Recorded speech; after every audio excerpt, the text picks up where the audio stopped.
ട്രിവാൻഡ്രത്ത് കുളത്തൂർ എന്ന സ്ഥലത്ത് ഓവർ റേറ്റഡ് ആയിട്ടുള്ള ഒരു റെസ്റ്റോറന്റിൽ നിന്ന് ഒരു ബിരിയാണി കഴിച്ചതിന്റെ ക്ഷീണം മാറ്റാനായിട്ട് സ്വീറ്റ് ആയിട്ടുള്ള എന്തെങ്കിലും കഴിക്കണം എന്നുള്ള ആഗ്രഹത്തിന്മേൽ ഇരുന്നപ്പോഴാണ് ദേ ഈ ഒരു കഫേയിൽ ഹോട്ട് ചോക്ലേറ്റ് സ്പെഷ്യൽ ആണെന്നുള്ള ഒരു ബോർഡ് പുറത്ത് കണ്ടത്. പിന്നെ ഒന്നും നോക്കിയില്ല, അകത്തേക്ക് കയറിയപ്പോ മെനുവില് ഒരുപാട് ഐറ്റംസ് കണ്ടായിരുന്നു. പക്ഷെ എനിക്ക് ഹോട്ട് ചോക്ലേറ്റ് മാത്രം മതിയായിരുന്നു. സോ ഞാനത് ഓർഡർ ചെയ്തു. സാധനം എത്തി.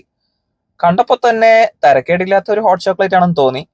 പക്ഷെ കുടിച്ചു കഴിഞ്ഞ് ആദ്യത്തെ സിപ്പ് എടുത്തപ്പോൾ തന്നെ എനിക്ക് ഭയങ്കരമായിട്ട് ഇഷ്ടമായി. ഒരുപാട് സ്ഥലത്ത് നിന്ന് ഹോട്ട് ചോക്ലേറ്റ് കുടിച്ചിട്ടുണ്ടെങ്കിലും ഇതുപോലെ ഒരു ടേസ്റ്റി ആയിട്ടുള്ള ഒരു ഹോട്ട് ചോക്ലേറ്റ് ഈ ഇടക്കാലത്തൊന്നും ഞാൻ കഴിച്ചിട്ടില്ല. വളരെ ക്വയറ്റ് ആയിട്ട് വളരെ റിലാക്സ്ഡ് ആയിട്ട് കഴിക്കാൻ പറ്റിയ ഒരു സ്പോട്ടാണ്. ഞാൻ വളരെ ആസ്വദിച്ച് ഇരുന്ന് കഴിച്ചു, ഞാനും മമ്മിയും. മമ്മിക്ക് ഹോട്ട് ചോക്ലേറ്റ് ഒന്നും ഇഷ്ടമല്ലായിരുന്നു, പക്ഷെ ഇവിടത്തത് ഭയങ്കരമായിട്ട് ഇഷ്ടപ്പെട്ടു. അപ്പോൾ ലൊക്കേഷൻ വരുന്നത് 16 മൈൽ ഭാരത് പെട്രോളിയം പെട്രോൾ പമ്പിന്റെ തൊട്ടടുത്തുള്ള ബി കഫേ.